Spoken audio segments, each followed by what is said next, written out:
Kitang tanan na ilagayod pinaagi sa atong mga pangalan kay mao kini ang una natong identity. Apan mga kapuso, ani ay mga tao nga adunay pinalahi nga mga pangalan kay dili lang usa, duha o tulo ang ilang pangalan kundi unom gayod. Busa mga kapuso, atong ilailahon kining mga tao nga ang mga pangalan lahi ra gayod sa uban. Hi, ako si Walter. Hi, ako si Jerome. Hi, ako si Debbie Jane. Matag usa ka nato adunay sugilanon kung asa gikuha ang atong mga pangalan.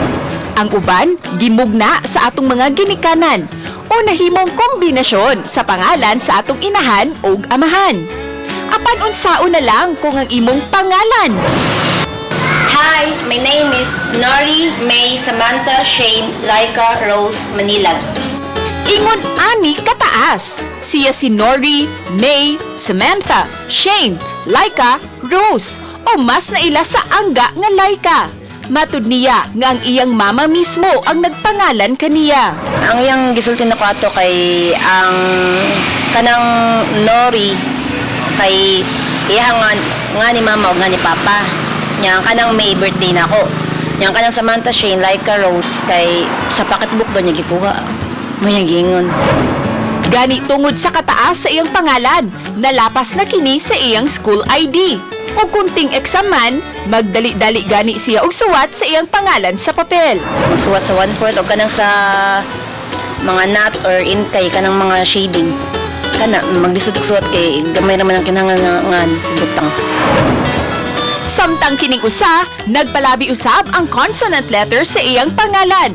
Diin ang spelling ni ini, K, N, S, W, D, ug A. Apan kun i-pronounce, Ken Swida. Matud niya nga siya ra ang lahi ug pangalan sa tanan niyang mga igsuon. It was my father who created my name. And nakamove na siya anak nga name. It's because of his co-worker before.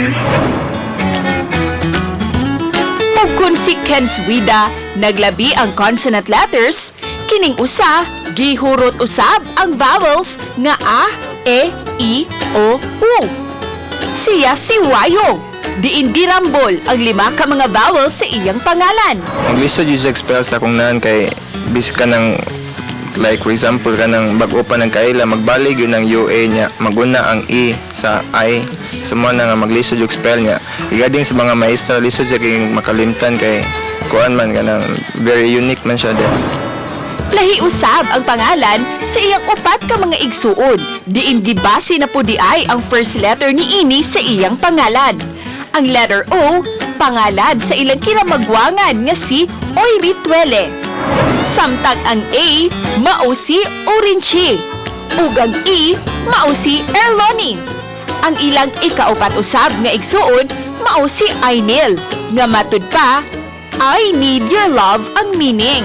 Ang I is I ang nagakuan siya, then ang N is need, and then Y is your, and then L is love. Matud nila nga gisabutan na daan sa ilang mga ginikanan ang ilang mga pangalan. Ganahan ko nga kanang special nga wa kita ka pareha po. So nami sa sabi sa among mga pangalan. Gikan sa among kinamugwangan. Binali na daan sa akong amahan. Gikan sa Eleuterio naging Oiritueli. Lahi man ang ilang mga pangalan sa uban, apan matud pa, dili kini nila ipausab. Kini tungod kay ang ilang mga pangalan, mao ang nakapahimo nila nga unique. Uban ni Lian Grace Sinculan ug Jovel Ubiso, ako si Cecil Marie Luisi Kibod Castro, Balitang Bisdak.